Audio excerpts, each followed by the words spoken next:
আল্লাহ পাক রব্বুল আলামিন বলেন, এ দুনিয়ার মানুষেরা রে, আমি আল্লাহর পরিচয় নিয়ে নাও, আমি আল্লাহর কর্তৃত্ব জেনে নাও, আমি আল্লাহ কেমন আল্লাহ, আমি আল্লাহ কেমন মাবুদ। আল্লাহর পয়গম্বর যখন দ্বীনের দাওয়াত দিচ্ছিলেন, কাবা বাইতুল্লাহর মধ্যে যখন পয়গম্বর নামাজ আদায় করার জন্য যাচ্ছিলেন, এমন সময় কিছু কাফের বেঈমান মুশরিক মালাউনেরা আল্লাহর পয়গম্বরকে ডাক দিয়ে বলে, এ মদিনাওয়ালা কাউসারওয়ালা, এ আব্দুল্লাহর পুত্র মোহাম্মদ, তুমি কোথায় যাও? কয় আমি কাবায় যাই। কেন কাবায় যাও? কয় নামাজ পড়তে যাই। কোন আল্লাহর নামাজ পড়ো? তোমার আল্লাহ কিসের তৈরি?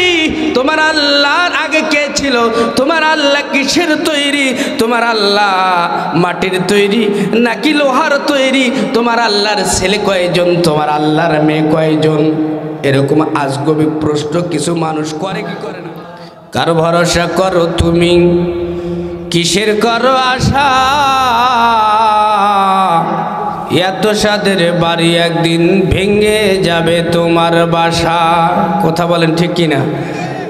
ও তোমার গহনা দিন ফুরাইয়া যাবে, যৌবনে লাগবে ভাটি। ওই যে দেখো ডাকিতেছে তোমায় কবরের মাটি। যেদিন সন্ধ্যার আগে ডুবিবে রে বেলা, এক পলকে ভেঙে যাবে সেদিন রঙের মেলা। কার দিবা তুমি জোরে ধমক, কার মাথায় ভাঙবা লাঠি? ওই যে দেখো ডাকিতেছে তোমায় কবরের মাটি। লা ইলাহা, জোরে জোরে লা ইলাহা সুবহানাল্লাহ ওয়ালহামদুলিল্লাহ, লা ইলাহা মুহাম্মাদুর রাসূলুল্লাহ সাল্লাল্লাহু আলাইহি ওয়াসাল্লাম। মুহতারাম হাজিরিন, আপনারা এই মাহফিলে আসছেন, মাহফিলে আসলে লাভ না লস? কি লাভ? আমার আগে আমার বড় ভাই অত্যন্ত গুরুত্বপূর্ণ আলোচনা করলেন। বাবার বাড়ির কিচ্ছা বলছেন, দাদার বাড়ির কোরআন থেকে আলোচনা শুনলে লাভ না লস? কত লাভ? আল্লাহর নবী বলেন, ক্বালান নবী সাল্লাল্লাহু আলাইহি ওয়াসাল্লাম, মান ক্বারা হারফাম মিন কিতাবিল্লাহি ফালাহু বিআশরি আমসালিহা। কোরআনের একটা অক্ষর যদি কোনো মানুষ শুনতে পারে আর বলতে পারে, মহান মালিক রব্বুল আলামিন এক একটা অক্ষর শোনার বদলায় বান্দা বান্দের আমল নামায় কম পক্ষে 10-10টি করে নেক দিয়ে দেয়। সুবহানাল্লাহ। 1 2 3 4 5 6 7 8 9 10, 1 থেকে শুরু করে গণনা করলে 10-এ দেয়া থেকে, তারপরে 1 10 11 12 এরকম, তাই না? তো একটা নেক কত বড় জানেন? একটা নেক কত বড়? আমি আপনাদের দোয়ায় বারবার আল্লাহর ঘর কাবা জিয়ারত করেছি, নবীজির রওজা মোবারক বারবার জিয়ারত করেছি।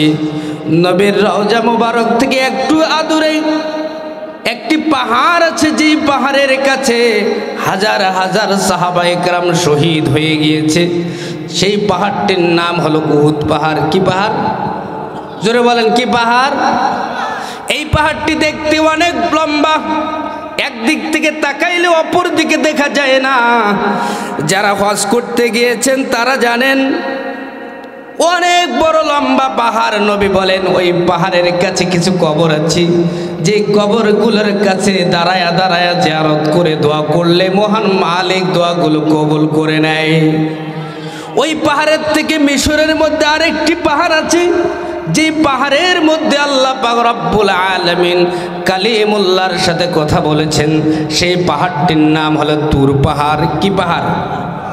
লম্বায় কমপক্ষে 6 কিলোমিটার, অনেক বড় পাহাড়। নবী মুকাররম ফখরে দু আলম ইমামুল আম্বিয়া বলেন, আমি বুঝাইতে চাচ্ছি একটা নেক কত বড়, একটা নেক তত বড়।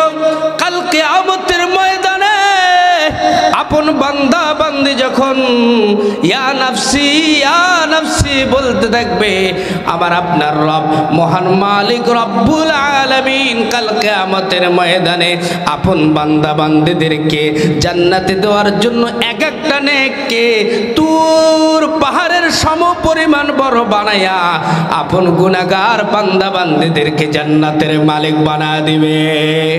লিল্লাহি তাকবীর, নারায়ে তাকবীর। আল কোরআনের আলো সব সমস্যার সমাধান। শুধু রাজনীতির সমাধান দিতে পারে না, শুধু রাজনীতি কোরআনে আসেনি। এখন যে নেতারা বলতেছে রাজনীতির সাথে কোরআনের কোনো সম্পর্ক নাই, বলে নাই? আপনারা জানেন না? যারা বলে রাজনীতির সাথে কোরআনের কোনো সম্পর্ক নাই, তাওহীদি জনতা শুনে নেন। আমি বলতে চাই, যারা মুসলমান, যারা ইমানদার, তারা বলবে ওই রকম নেতার সাথে মুসলমানদের কোনো সম্পর্ক। কথা বলা ঠিক কিনা? এ ভাইরা, লম্বা ভূমিকা টানার কোনো সময় নাই। যেহেতু তাফসীর কোরআন মাহফিল দিয়েছেন, একটুখানি তাফসীরিক একাডেমিক আলোচনা করে আমার বিদায়ের পালা। সূরাতুল বাকারা থেকে 155 নম্বর আয়াত আপনাদের খেদমতে তেলাওয়াত করেছি। যেই আয়াতটিকে বলা হয় আয়াতুল কুরসি। কি?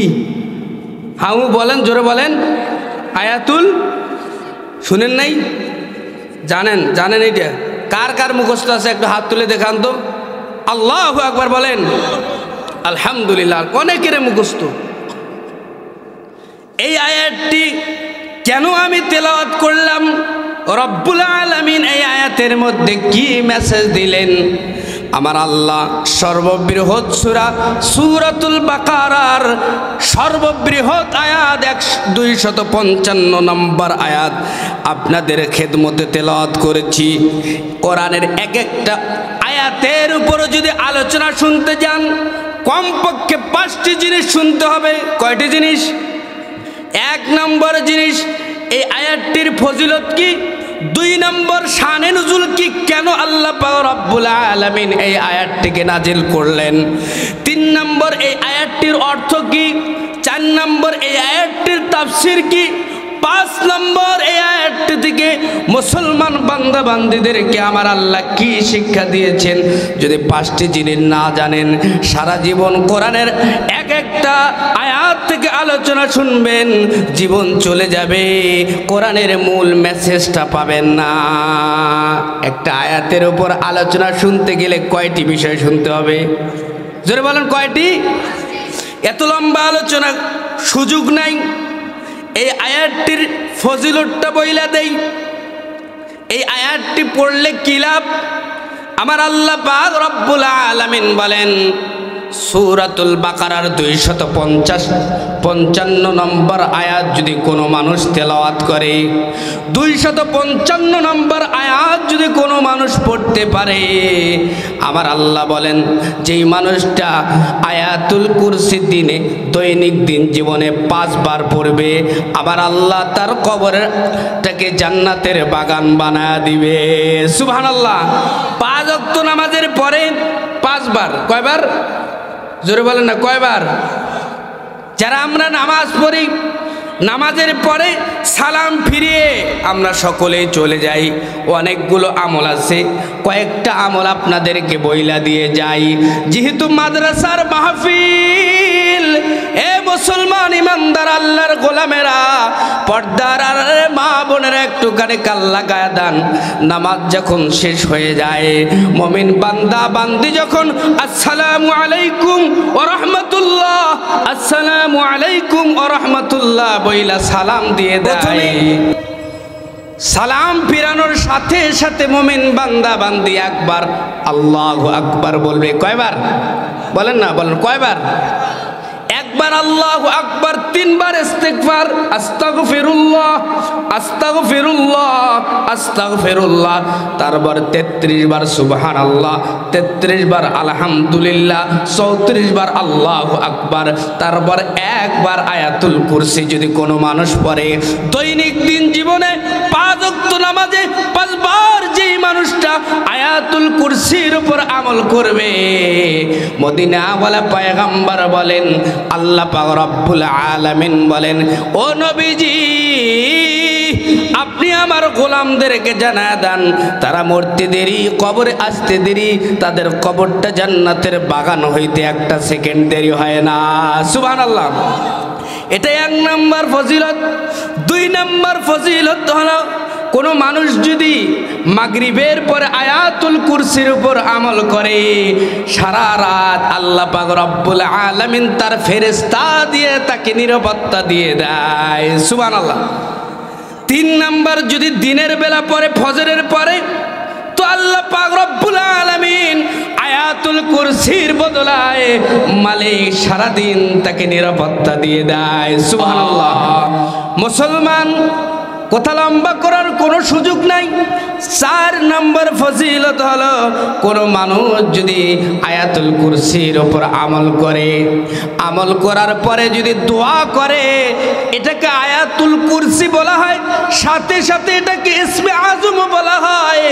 নবী মুকাররম বলেন, ইসমে আজম পয়রা যদি কোনো মানুষ দোয়া করে,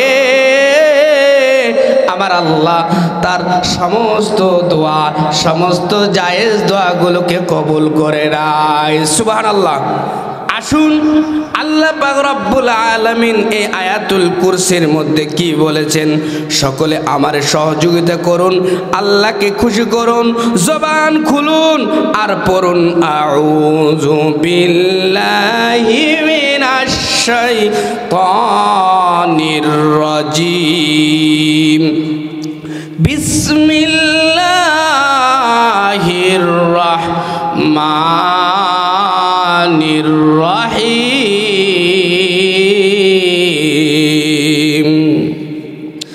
আল্লাহু লা ইলাহা ইল্লা হুয়াল হাইয়ুল কাইয়্যুম।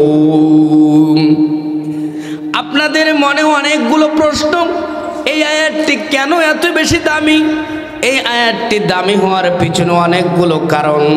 তার মধ্যে অন্যতম কারণ হলো, এই আয়াতের মধ্যে আমার আল্লাহ তার নিজস্ব পরিচয়, নিজস্ব পাওয়ার, নিজস্ব কর্তৃত্ব, নিজে কি কি গুণের অধিকারী, সমস্ত কিছু আমার আল্লাহ এই আয়াতের মধ্যে বলে দিয়েছেন। জোরে জোরে বলুন সুবহানাল্লাহ। এ মুসলমান ইমানদার, আল্লাহর গোলামেরা, আল্লাহ পাক রব্বুল আলামিন বলেন, আল্লাহু লা ইলাহা ইল্লা হুয়াল হাইয়ুল কাইয়্যুম। আল্লাহ, আল্লাহ তিনি, আল্লাহ মহান মালিক যিনি, তিনার কোনো শরীক নাই। আল্লাহর কোনো শরীক আছে? আল্লাহর কোনো সমকক্ষ আছে? আল্লাহর মতো কেউ আছে? আল্লাহ তিনি কেমন? তিনি যেমন তিনি তেমন। আহাদুল লাইসা কামিথলিক, সামাদুল লাইসা কাফাজলিক, আহাদুল লাইসা কামিথলিক, সামাদুল লাইসা কাফাজলিক, লিমানিল মুলকু তুগু ইতু সাজাওয়ার খোদাই। আল্লাহ কেমন, এটা নিয়ে গবেষণা করার কোনো প্রয়োজন নাই।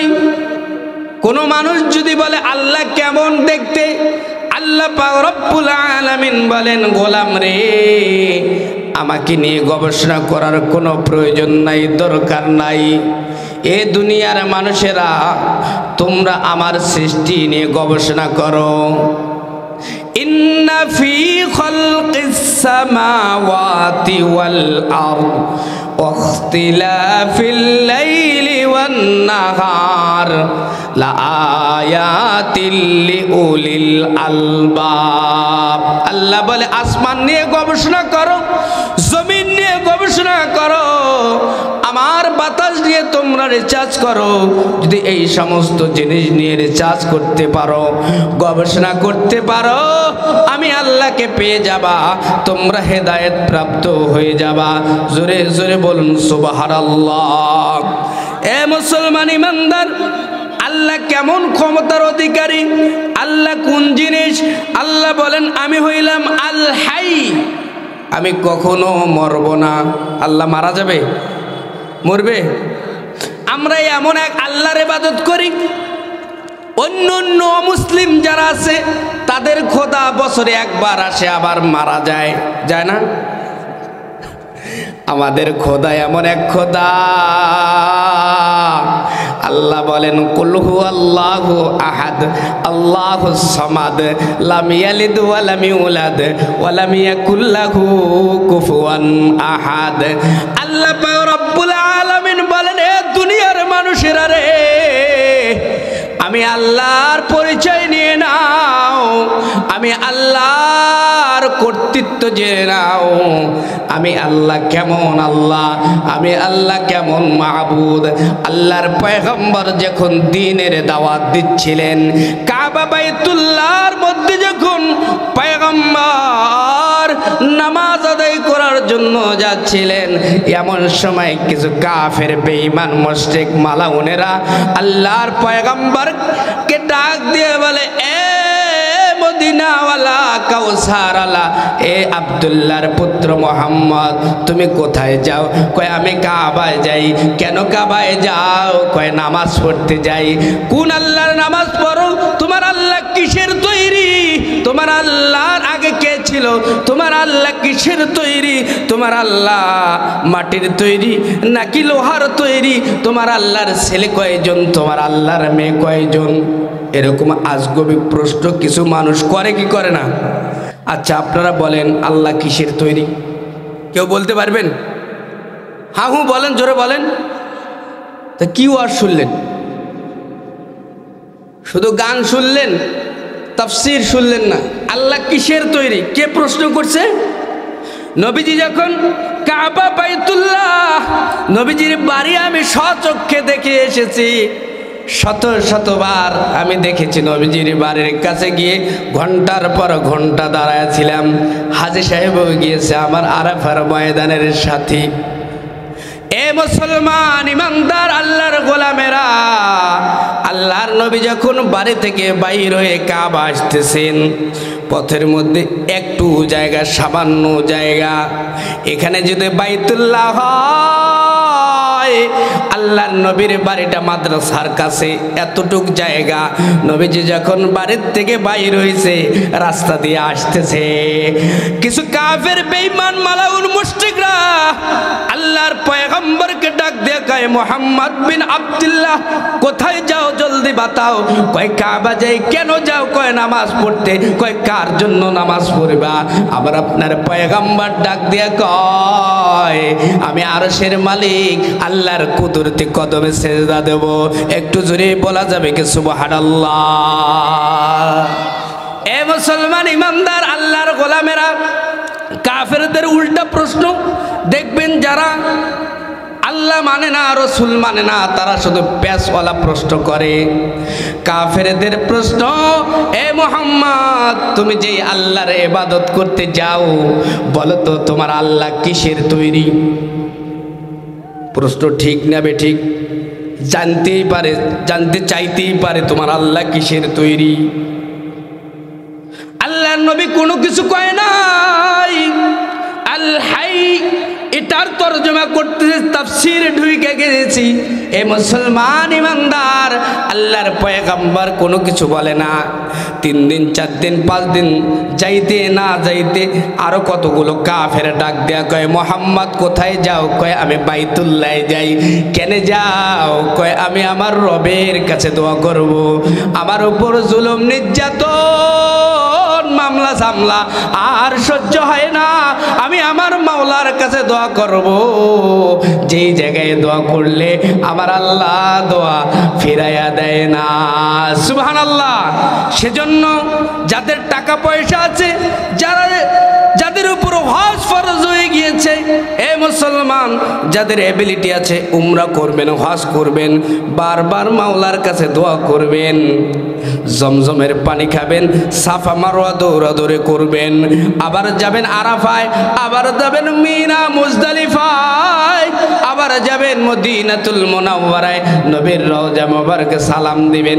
দুনিয়ায় যত সুখ আছে সব সুখ যদি এক পাল্লায় রাখা হয়, প্রথম যে ব্যক্তিটা কাবা দেখছে ওই সুখের সমান হতে পারে না। জোরে বলেন আল্লাহু আকবার।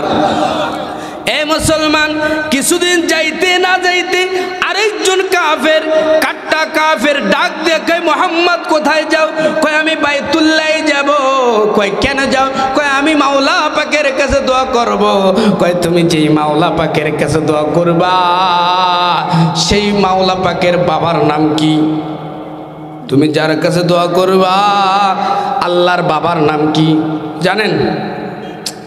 আল্লাহর বাবা আসেনি? আল্লাহর মার নাম কি? আল্লাহর ছেলের নাম কি? ওরা মনে করছে ওদের খোদার মতো আমাদের খোদা। না না না, আমাদের খোদা ডাক দেয়া কয় আমার পরিচয় নিয়ে নাও। দুইটা প্রশ্ন থাকলো। এক নাম্বার প্রশ্ন আল্লাহর বাবার নাম কি, দুই নাম্বার প্রশ্ন আল্লাহ কিসের তৈরি? জানার দরকার নাই? আপনাদেরকে অমুসলিমরা প্রশ্ন করবে তখন কি জবাব দিবেন? এ মুসলমান ইমানদার আল্লাহর গোলামেরা, আল্লাহ পাক রব্বুল আলামিন ডাক দিয়ে বলেন আল হাই। আমার আল্লাহ রব্বুল আলামিন ডাক দিয়ে কয় আল হাই,